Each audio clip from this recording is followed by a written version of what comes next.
Boa tarde, pessoal. Retomando a nossa capacitação por videoconferência sobre a Lei de Acesso à Informação, parte do programa Transparência Paulista. No período da manhã, a gente teve a presença da doutora Luciana Negro, da Secretaria de Gestão Pública, e o doutor Levi de Mello, da Corregedoria Geral da Administração. O doutor Levi continua conosco e agora, no período da tarde, temos a presença do Marcelo Chaves, do Arquivo Público do Estado. Boa tarde. Boa tarde, Marcelo. Boa tarde, Levi. Boa tarde. Nós vamos começar esse período da tarde com o pronunciamento do Dr. Levi sobre a parte de restrição do acesso. Vocês já ficaram sabendo que agora a regra é a transparência e a exceção é a restrição, o sigilo, as informações pessoais. Vamos tratar agora nessa parte da tarde, começando então, Dr. Levi, conta um pouquinho mais para a gente sobre restrição de acesso. Ok. Vamos lá então, Flávio. A restrição de acesso. Nós estamos falando em lei da transparência. Então, se existe alguma coisa que não possa ser divulgado, tem que ser deixado bem claro. E a própria lei fez isso ao trazer um dispositivo específico sobre, um capítulo específico sobre a restrição. Se nós olharmos no slide, nós vamos ver lá. A cultura de acesso tem que ser mudada. Isso mais do que nunca tem que ser utilizado. Ou seja, a regra é a publicidade e a exceção, o sigilo. Um dia desses, durante uma conferência, me perguntaram, Dr. Levi, o prefeito me perguntou lá, o que é que eu posso divulgar? Eu respondi, o que você pode divulgar? Tudo. A pergunta que você tem que fazer, eventualmente, é o que não se deve divulgar. E para não divulgar, praticamente é um exercício de raciocínio, que a gente vai aprofundar um pouquinho mais. 3 perguntinhas. A informação, ela já tem alguma lei prevendo sigilo? Já. Então, ela é sigilosa. A informação, ela é pessoal? É. Então, eventualmente, as hipóteses está excluído. Essa informação foi classificada? Sim, foi classificada. Tem algumas dessas hipóteses? Não vou divulgar. Se ela não tem sigilo legal, se não é uma informação pessoal sigilosa, se não foi classificada, essa informação é pública. Então, é por exclusão. Ao invés de eu ter que encontrar, tem um fundamento legal para eu dar publicidade? Não. Existe algum fundamento para eu restringir o acesso? Aí sim. Certo? Então, nós temos que provar, justificar que não existe, que existe justamente um dispositivo prevendo a restrição. No artigo 22, vamos lá então, que são os sigilos legais. Diz lá, o disposto nesta lei não exclui as demais hipóteses legais de sigilo. Isso significa o quê? Todo o regramento, toda a legislação que já existe, que trata de sigilo, ela continua plenamente em vigor. Caso de sigilo fiscal, sigilo médico, sigilo postal. Então, ao ser feito um requerimento de um pedido de acesso, quero saber o conteúdo do e-mail do prefeito. Quero saber exatamente o que consta lá. Pela própria sigilo postal, porque não deixa de ser o correio eletrônico, não poderá ser divulgado. Já está protegido por uma lei própria. Veja que, principalmente nessa lei que estabelece o sigilo, nem estabelece prazo. É sigiloso e fim de papo. Então, a recusa do acesso à informação decorre da vontade da própria lei, que aqui, no caso, é respeitado. A segunda hipótese, vamos colocar a questão da classificação. Vamos lá, artigo 4º, inciso 3º da lei. Informação sigilosa, aquela submetida temporariamente à restrição de acesso, em razão de sua imprescindibilidade para a segurança da sociedade e do Estado. Deixando bem claro, continuando no slide, está até grifado, para a segurança da sociedade e do Estado. Sociedade aí, pessoal, como um todo, como uma coletividade, e principalmente o Estado. E não envolvendo a segurança pessoal, como a gente vai ver mais adiante. Então, dependendo da situação, da informação, ela pode eventualmente ser classificada como sigilosa. Nem poderia a lei se aprofundar mais, porque um documento que para um órgão, para uma pasta, pode ser sigiloso, para outro nem tanto. Vamos imaginar uma escala de serviço. Para alguém que trabalha em hospital, um órgão como um hospital, onde há interesse em saber que dia que o médico vai trabalhar, a escala de serviço é bem-vinda. Serve para a população saber exatamente o dia que ela vai ser atendida. Agora, essa mesma escala de serviço, imagine no sistema penitenciário. para saber que dia que o agente penitenciário vai trabalhar naquela penitenciária e horário. Aí já é complicado de ser divulgado. Então, um documento simples, que é uma escala de serviço, numa pasta não haveria necessidade de ser classificada como sigilosa.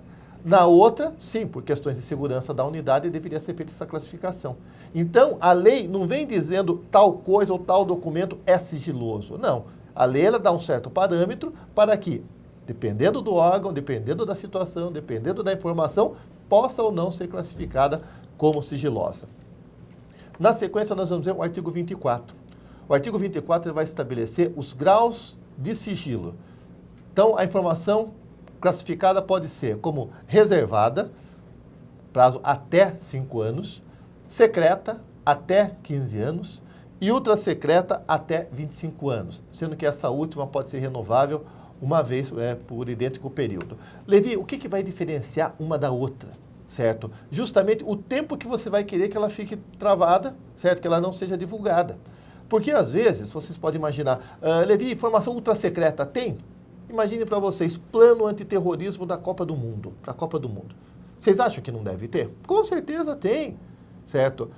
Mas isso vai ser para São Paulo, para as capitais. Tudo bem, vamos imaginar que numa cidade perto de vocês fique uma seleção, certo? De outro país. Com certeza terá que ser dado um tratamento nos planos e o município terá ciência dessas informações secretas ou ultrasecretas. E terá que ter o devido cuidado, que não adianta nada vir, o órgão público entrega, a informação tem que ser secreta, e você pega aquela informação e põe em cima de uma mesa para qualquer um ter acesso. Então, dependendo do grau de sigilo, você também tem que se acautelar de como que você vai tratar aquela informação. Informação reservada vai ficar numa gaveta trancada. Informação secreta, num armário separado, numa sala separada. Ultra secreto, muito mais, um cofre com senha, com pessoas, aquelas que realmente irão acessar. E não basta você classificar a informação. Existe também a possibilidade da reclassificação, certo? Porque uma informação que hoje pode ser secreta, amanhã pode não ser, ela pode ser desclassificada. Mesmo tempo, essa questão do plano antiterrorismo. No dia seguinte à ocorrência da Copa, já pode ser divulgado eventualmente, certo? Não é porque o prazo máximo é até 25 anos que necessariamente tem que ficar todo esse tempo. Mas meu município não vai ter essas coisas. Aqui tem 3 mil habitantes, alguma coisa assim. Tudo bem, vocês vão fazer um concurso público. Onde que computador que vão ser feitas as questões? Como que vai ser feita a prova? São coisas que vão ter que ter tomado cuidado. Vai ter que ser guardado, realmente separado com chave. Mas nem tanto, e se não tiver concurso público? Toda prefeitura tem conta em banco. Se tem conta em banco, tem um cartão. Se tem um cartão, tem a senha. Onde que fica guardada essa senha? Quem tem essa senha? Quem tem esse acesso? Como que isso é guardado? Isso tem que ser atentado. São informações que podem ser justamente classificadas. E aí nós entramos na informação pessoal, certo? Que está previsto no artigo 4º, inciso 4. Aquela relacionada à pessoa natural identificada ou identificável. Aqui a gente vai se apegar um pouquinho mais. A lei não vem dizendo o que é exatamente a informação pessoal. Como eu disse na parte da manhã, no Brasil nós temos a lei de acesso à informação, mas ainda não temos a lei que trata da informação pessoal. Mesmo o projeto que existe a respeito, que é o projeto 3.558/12, é muito tímido. Ele também não estabelece o que seria uma informação efetivamente pessoal. E por que isso? Levi, toda informação pessoal é sigilosa? Será? Meu nome, Levi de Mello, isso é sigiloso? Não, e é uma informação pessoal, diz respeito à minha pessoa. Tá? O meu cargo, sou procurador do Estado, está lá no Diário Oficial, é uma informação pessoal, mas ela é pública. Bom, Levi, então, que informação pessoal que seria protegida, então, pelo sigilo? Nós vamos achar a resposta na Constituição. Artigo 5º da Constituição, está lá, inciso 10º. São invioláveis a intimidade, a vida privada, a honra e a imagem das pessoas. Então, a ideia o parâmetro é esse. Aquela informação cuja divulgação possa envolver a intimidade, a vida privada, a honra e a imagem das pessoas, essa tem que ser protegida. No final do ano passado, tivemos uma lei 12.737, de 30 de novembro de 2012, que envolveu aquela divulgação da Carolina Dickmann, que o computador dela tinha sido invadido, divulgadas as fotos, daí saiu a toque de caixa uma lei. Não disse exatamente o que era informação pessoal. Só tratou que seria um crime, mas não estabeleceu exatamente o que seria. Como que nós vamos, então, fazer essa ideia do que seria informação pessoal? Dê uma olhada na tela. Temos lá a vida pública, vida privada, intimidade e o segredo. Vida pública é aquela que todos nós temos em relação às outras pessoas. Como eu saio na rua, como eu me visto, meu emprego, se eu ando de ônibus, de metrô. É a vida pública que todos nós temos e qualquer pessoa tem acesso, mesmo sem a gente saber. Alguém me vê andando na rua, está me vendo, tem conhecimento. Essa é a nossa vida pública. Reduzindo as informações, nós temos a vida privada. Ou seja, aquela que eu tenho dentro da minha casa. Quem entra do portão, da porta da minha casa para dentro, é um círculo menor de pessoas. São os meus amigos, são os meus parentes. Então, as informações a que eles têm acesso, como que são os meus móveis dentro de casa, o horário que eventualmente eu faço refeição, essa é uma vida privada onde informações pessoais são compartilhadas com um número menor de pessoas.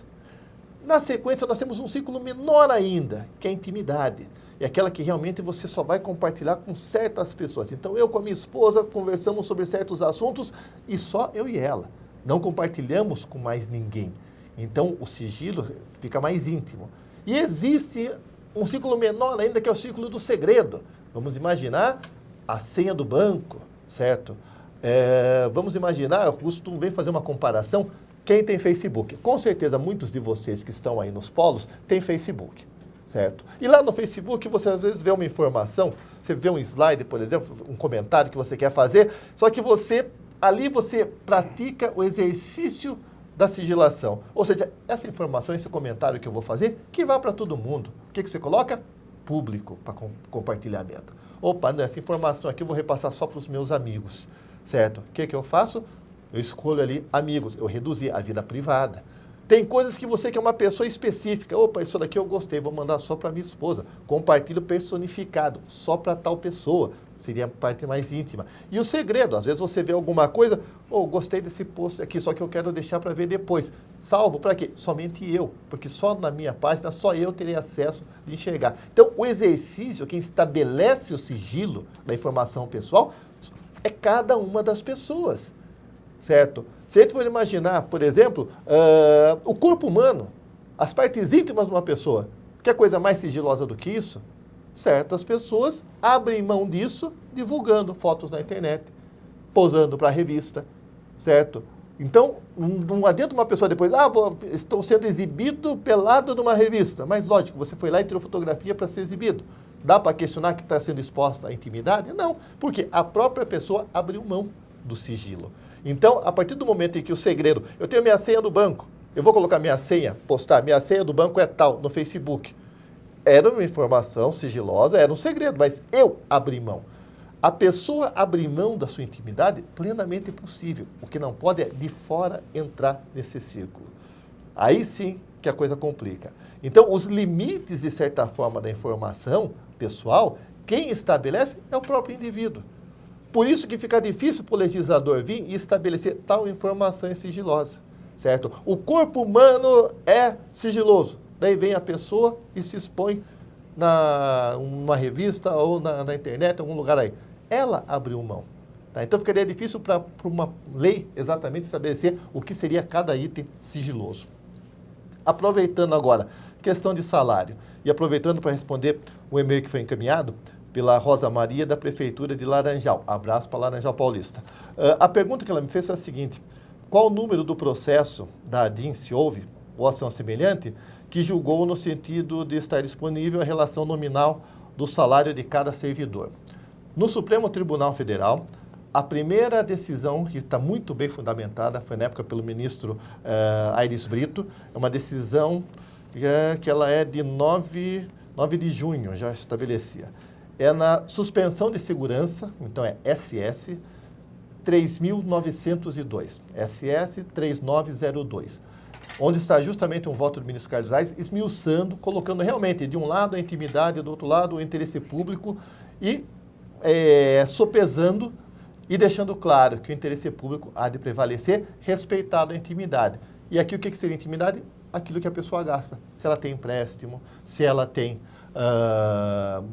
alguma algum empréstimo consignado, se ela paga pensão alimentícia, certo? E o outro processo também, do Joaquim Barbosa, é STA, Suspensão de Tutela Antecipada, STA 712, do Rio Grande do Sul. Julgamento agora de novembro também, certo? Então, essas praticamente são as informações. Então, o exercício que se tem que fazer quando você vai divulgar a informação existe alguma restrição? Então, lição para o pessoal jurídico. Jurídico, quais as leis que estabelecem algum sigilo da papelada que eu tenho aqui? O departamento médico, tem o sigilo médico. A parte de correspondência, então tem o sigilo postal. Então, essa é uma regra. Segunda regra, essa informação é pessoal e sigilosa? Não, não é. Então, também está liberado. Houve a regular classificação dessa informação como sigilosa, e tem todo o procedimento da lei? Não, não houve. Então, essa informação é pública e tem que ser divulgada, certo? Essa praticamente é um conceito geral que envolve justamente as restrições de acesso à informação, claro. Ok, Levi, você citou o prazo de sigilo de alguns documentos, de algumas informações. O Marcelo, que é especialista nessa parte de documentos, na parte de arquivos, e principalmente de auxílio aos municípios, Marcelo, o prazo de sigilo desses documentos, ele começa a contar a partir de quando? Bom, o prazo começa a contar a partir da produção do documento. Então, não pode ser confundido. Não é a partir do momento em que o cidadão pede a informação, nem na época em que a prefeitura classifica o documento. Não. Começa a contar a partir da data em que o documento é produzido.